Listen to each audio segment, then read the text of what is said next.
قدام الشياطين الحمر واموريم ومانشستر يونايتد، وكل لسه كنا بنتكلم عنهم في المباراه اللي فاتت. قدامهم المباراه دي مباراه صعبه، لان هو فولهام يعني ما عندوش حته الانهزاميه، وبيلعب على ارضه بيعمل مشاكل للفرق الكبيره، وماركو سيلفا بيعرف يتفاعل ويتعامل مع المباريات اللي زي دي. ماركو سيلفا يعني مدرب ما فيش خلاف عليه، يقدر ان هو بالاسلوب بتاعه انه يضايق يونايتد في نص ملعبه، يحط لهم لوكيتش ويكمل باويبي واللعيبه اللي زي بيرج في نص الملعب، ان هم يضايقوا تحركات كونيا وبرونو فرنانديز، وده يعني هو مفتاح اللعب الاهم بالنسبه لمانشستر يونايتد. صحيح النجم ميسون ماونت قدم مباراه شكلها كويس وشكله هيعود، واموريم بيدوله ثقه كبيره جدا. الجناب دورجو بيقدم مستويات هايله. في ديجو دالو، لو انت عايز يعني تاخد المبادره هتلاعب اماد ديالو، ده المكان الجديد اللي بيلعب فيه اماد ديالو دلوقتي بالنسبه لمانشستر يونايتد بعد الانتدابات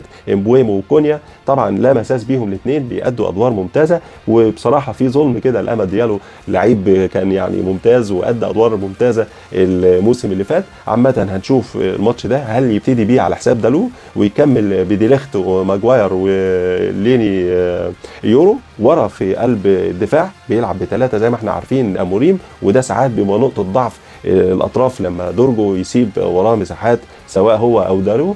فمش عارف اماد ديالو ممكن يبتدي المباراه دي بحيث ان هو بدري يضغط على فولهام ويضايق بالنسبه لاموريم، يضايق الفريق اللندني ويعمل لهم المشكله، علشان ما يسيب لهمش المساحه انهم يحسوا بنفسهم وبيلعبوا على ارضهم ويبتدوا ياخدوا المبادره. هنشوف شيشكو هيكون في استعانه بيه، لكن ما اعتقدش من اول المباراه. يمكن نشوفه هو تداخل بالنسبه للفرق الكبيره لما يجي يلاعب، ممكن يحط ميسون ماونت على اساس ان هو يرجع ويؤدي ادوار في نص الملعب، لكن هنشوف ايه الفكره اللي عايز يعملها اموريم بعد الانتقالات الكبيره يعني الميركاتو الناجح جدا الناس كلها شايفاه ناجح، دافع فيه كتير جدا الميركاتو الصيفي. هنشوف الماتش ده يعني المفروض يستغل من وجهه نظري مشاكل لينو الشوط من بعيد بيعمل له مشكله، اللي هو والاثنين سنتر باك اللي قدامه بيلعبوا كويس لما بتكون انت في حضنهم من الاخر، لما بيكون الكره بطيئه، لكن لما تكون الكره متحركه وسريعه جدا والتسديدات من خارج المنطقه اعتقد هتبقى خطيره